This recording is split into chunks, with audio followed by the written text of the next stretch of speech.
A comienzos de los años 50, la noche porteña baila al ritmo de la orquesta de Aníbal Troilo. El brillante Pichuco, bandoneonista, compositor y director de orquesta de tango, participa en el éxito de la temporada, el sainete El Patio de la Morocha, junto con los actores Cátulo Castillo, Elba Perón y Jorge Casal. La televisión atrapa a los pocos televidentes que, reunidos en la casa de algún vecino afortunado, se informan sobre las dos malas cosechas que han afectado seriamente a un modelo que, a pesar de sus evidentes esfuerzos industrialistas, sigue dependiendo de la exportación agropecuaria. Durante el día, las filas en los comercios para comprar el pan, la carne o el querosén forman parte del paisaje urbano y se van naturalizando. En este marco, el presidente Juan Domingo Perón anuncia su segundo plan quinquenal, que incluye medidas de austeridad y les pide a las familias que ajusten sus presupuestos. Eva Perón, desde la fundación que lleva su nombre, privilegia la alimentación, la vestimenta y la educación de miles de niños de las clases más postergadas. Su lucha por la justicia social y la defensa de los más humildes acrecientan el odio de los sectores medios y altos y la convierten en un factor clave en la relación entre Perón y los sectores populares.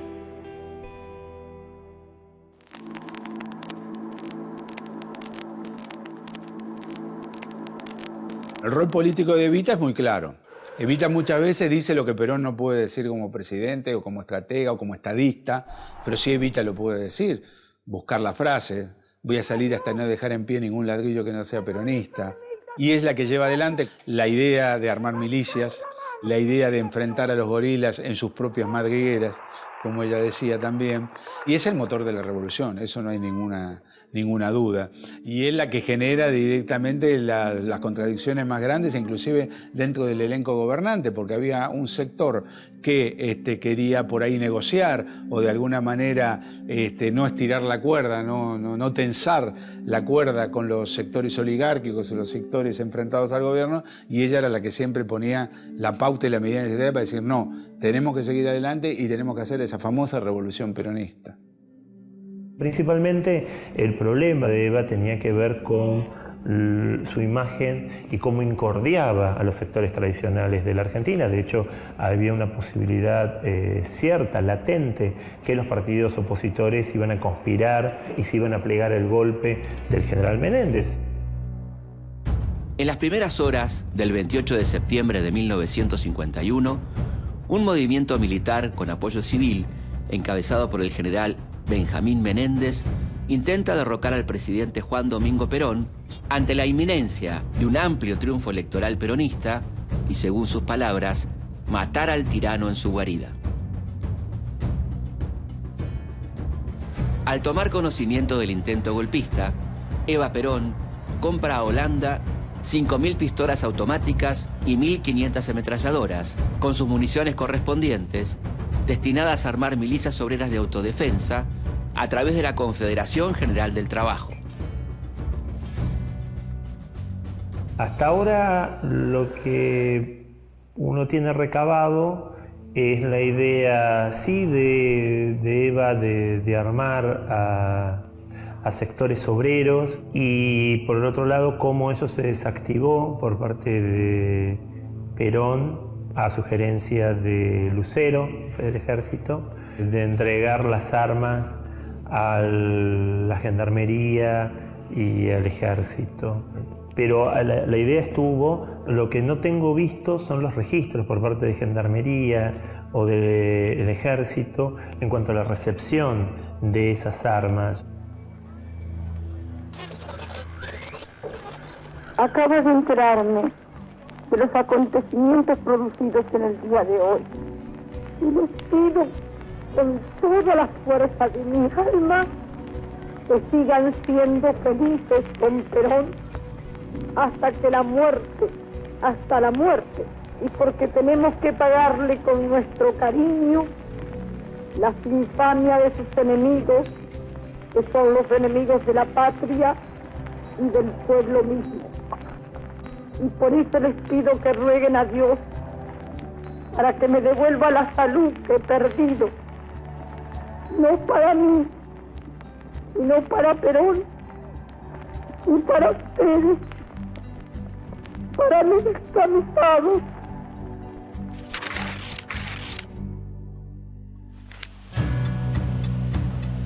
A las 9 de la mañana del frío sábado 26 de julio, ya son miles las mujeres, los hombres y los niños que se agolpan a las puertas de la residencia presidencial de la calle Austria y la avenida Libertador para rezar por Eva. Las noticias sobre la salud de Eva Perón confirman que ha llegado a la última etapa de su enfermedad, una lenta agonía que había comenzado 2 años antes, en el verano de 1950.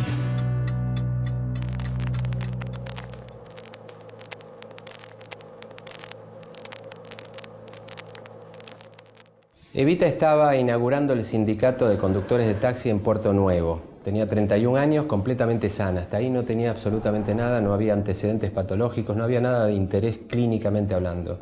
Y en ese momento se empezó a sentir mal y empezó con un dolor inguinal. Se diagnostica una posible apendicitis, se decide operar rápidamente, pero el apéndice estaba bien. Un médico, por entonces el doctor Ivanisevich, examina a la paciente, explora con la mano el abdomen y le quedan dudas del diagnóstico. Ya sabemos que no era apendicitis, y le quedan dudas aparentemente de incluso una posible enfermedad tumoral.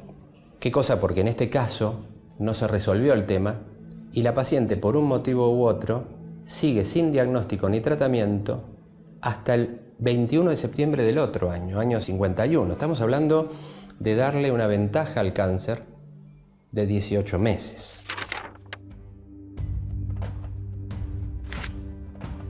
En septiembre de 1951, el gobierno decide publicar un libro que constituye un verdadero testamento político. En poco tiempo, La razón de mi vida, escrito por Eva Perón, con la colaboración del autor español Manuel Penelas da Silva, se convierte en un libro de culto de todo peronista. La razón de mi vida es uno de los libros emblemáticos del primer peronismo y creo que tiene el mismo valor e importancia que tuvo la marcha peronista. Lo que creo que fundamentalmente ahí quedó por escrito de una vez y para siempre era ese amor inconmensurable que tenía Eva por Perón, por el peronismo y por los cabecitas negras, como ella decía, mis queridos descamisados, ¿no?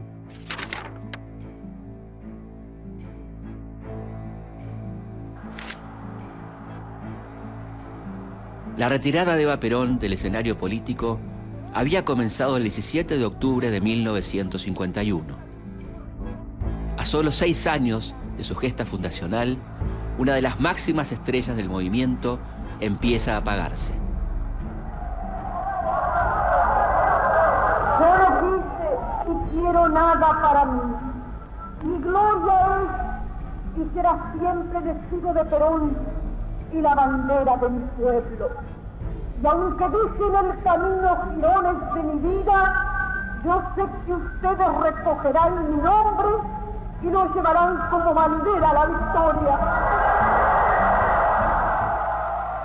Lo cierto que ese 17 de octubre del 51 va a estar también cargado de mucha atención. La imagen clásica del abrazo de Eva dolorida junto con su esposo marca no solo uno de los íconos máximos del peronismo, sino el modo en que ella estaba sufriendo en un mensaje muy desgarrador.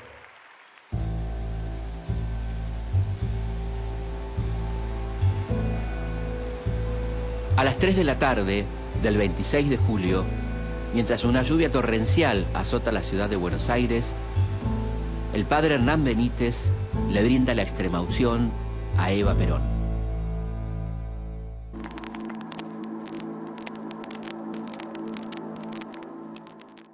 Quiero decir que hasta acá Evita sufrió mucho. Es decir, hubo un periodo de un diagnóstico de apendicitis que no fue tal, un periodo de asintomático porque volvió a trabajar en condiciones normales en la fundación durante todo el día, después empieza a sentirse mal cada vez más, se producen las nuevas consultas, se hace el diagnóstico, se coordina la terapéutica, También PAC aprueba esta terapéutica y es la que se lleva adelante. Una cirugía ampliada en la cual debía extirparse todas aquellas estructuras anatómicas que estén alcanzadas por el cáncer. Las elecciones nacionales del 11 de noviembre la iban a encontrar a Eva Perón en el lecho del policlínico que lleva el nombre de su marido. El triunfo de Perón fue contundente y marcó un récord en la historia argentina. Obtuvo el 63,9% de los sufragios, seguido de lejos por la fórmula Balbín-Frondizi de la Unión Cívica Radical con un 30,8%. Eva pudo, como millones de mujeres argentinas, votar por primera vez en su vida.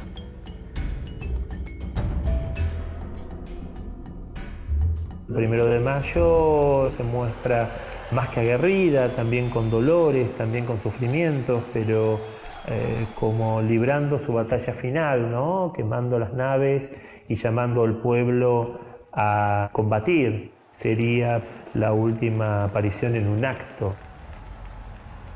Y la última aparición pública en formal sería el 4 de junio del 52. Ahí Evita acompaña a Perón en un auto oficial descapotado para asumir él como presidente constitucional.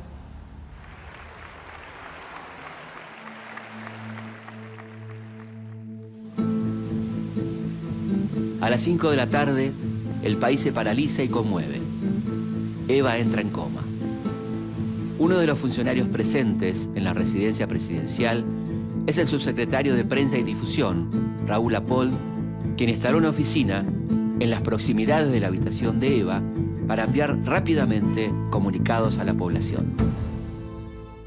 Con la proximidad de la muerte de Eva y el agravamiento de su salud, hay distintos homenajes y quizás la más notoria es una misa imperatoria por la salud de Eva Perón, donde hay dos figuras visibles dentro del nacionalismo católico que adhieren al peronismo, que es el padre Hernán Benítez y el padre Virgilio Filippo. Era tal la tensión de esos momentos que hasta habían puesto a disposición un teléfono para que le informasen directamente al padre Hernán Benítez el estado de salud y si fallecía o no la señora Eva Perón en el momento de la misa y demás. Ya para su fecha de cumpleaños, del 7 de mayo, se la nomina por ley del Congreso jefa espiritual de la Nación y empiezan sus homenajes en vida. La evolución clínica de la paciente fue mala.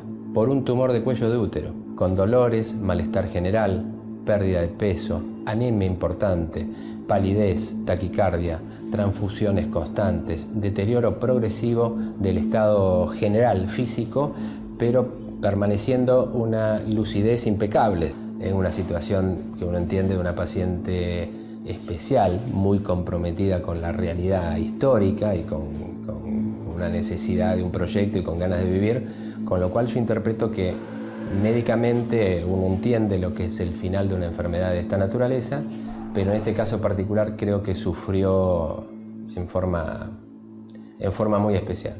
Cuando empieza todo ese empuje popular de que, por ejemplo, hay manifestaciones públicas no solo en la Plaza de la República, sino en diferentes plazas del país, pidiendo por su restablecimiento, con misas populares, multitudinarias, etcétera, etcétera.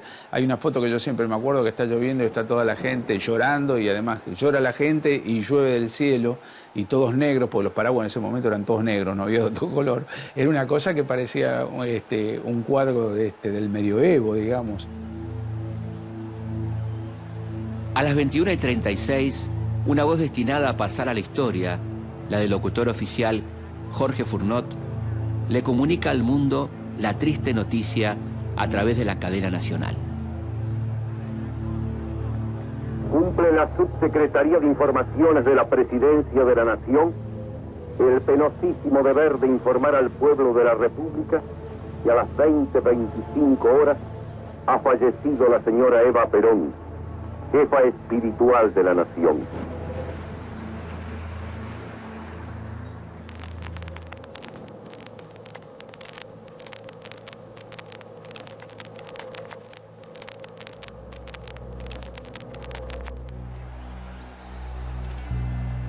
el presidente Juan Domingo Perón decide el embalsamamiento del cuerpo de Eva.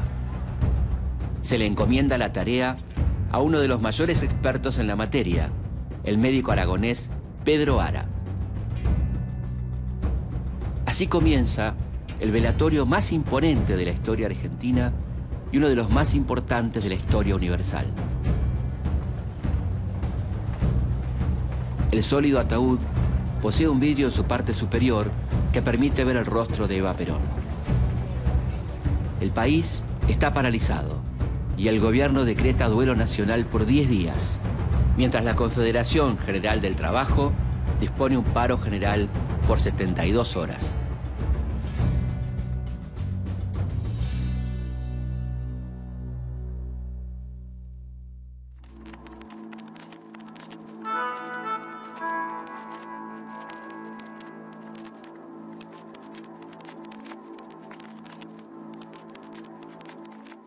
La prensa opositora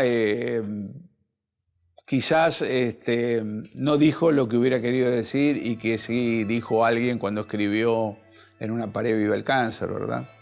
Es evidente que la muerte de Evita fue una salvación, o digamos un problema grave menos para todos esos sectores oligárquicos concentrados, comúnmente Perón después los iba a llamar cipayos. Esos medios concentrados antiperonistas, si bien guardaron las distancias, no se desbocaron, por así decirlo, pero de alguna manera tenían en claro que se les estaba muriendo, por suerte para ellos, uno de los adversarios y enemigos más importantes que habían tenido en toda la historia de la Argentina. Fueron 14 días en los cuales desde la Secretaría de Trabajo y Previsión, el Congreso de la Nación y finalmente el edificio de la Confederación General del Trabajo, el cuerpo de Eva recibió distintos homenajes.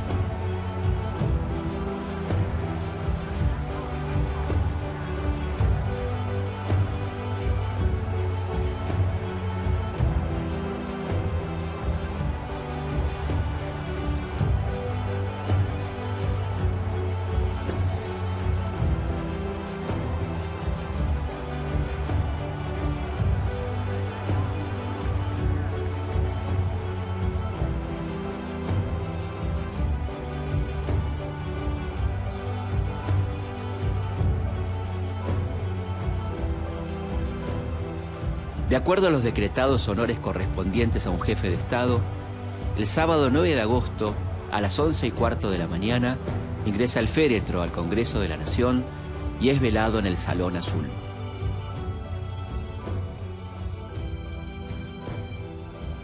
Las filas para acceder a la capilla ardiente se cuentan por kilómetros. Las escenas de dolor son estremecedoras. Centenares de personas sufren desmayos y hay varios intentos de suicidio. En las zonas aledañas al velatorio se colocan 18.000 coronas, a las que se suman los miles de ramitos ofrendados por los concurrentes. Las flores comienzan a escasear hasta agotarse. El emperador de Japón, Hirohito, envía 2 aviones de guerra cargados con crisantemos. También se importan flores de Uruguay, Paraguay y Chile.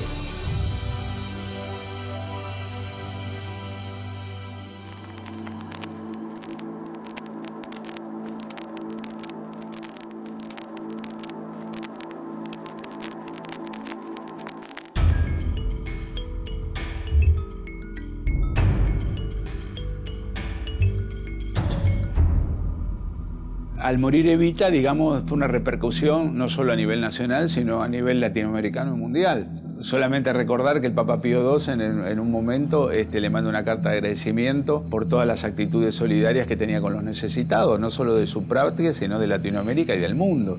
La Fundación Eva Perón llegó a ayudar a los obreros en Francia, a los niños negros de Estados Unidos, o sea que tenía una connotación ya mundial. Y aparte, obviamente, su obra solidaria de gobierno se sabía, y hay que recordar que también en 1947 había viajado a Europa representando al gobierno argentino y había sido recibida con manifestaciones multitudinarias, sobre todo en España, pero también ahí había tenido oportunidad de ir al Vaticano y estar en otros países del primer mundo. O sea que era una figura mundial. Y eso se cubrió de esa misma manera, digamos, como realmente la pérdida de una persona muy importante en esa primera mitad del siglo XX. El domingo 10 de agosto, a las 15 horas, se produce el traslado del féretro con el cuerpo de Eva Perón desde el Congreso de la Nación hasta el edificio de la Confederación General del Trabajo en la calle Azopardo 820. 16.000 soldados de las tres Fuerzas Armadas hacen honores al cortejo, encabezado por los delegados de los principales gremios, las autoridades nacionales, el hermano de Eva, Juan Duarte, y el presidente Perón. Los descamisados, que transportan el cajón de Eva, llevan sobre sus pechos crespones negros que se convierten en obligatorios para todos los empleados de la administración pública, los alumnos, los maestros y profesores de escuelas y colegios de todo el país.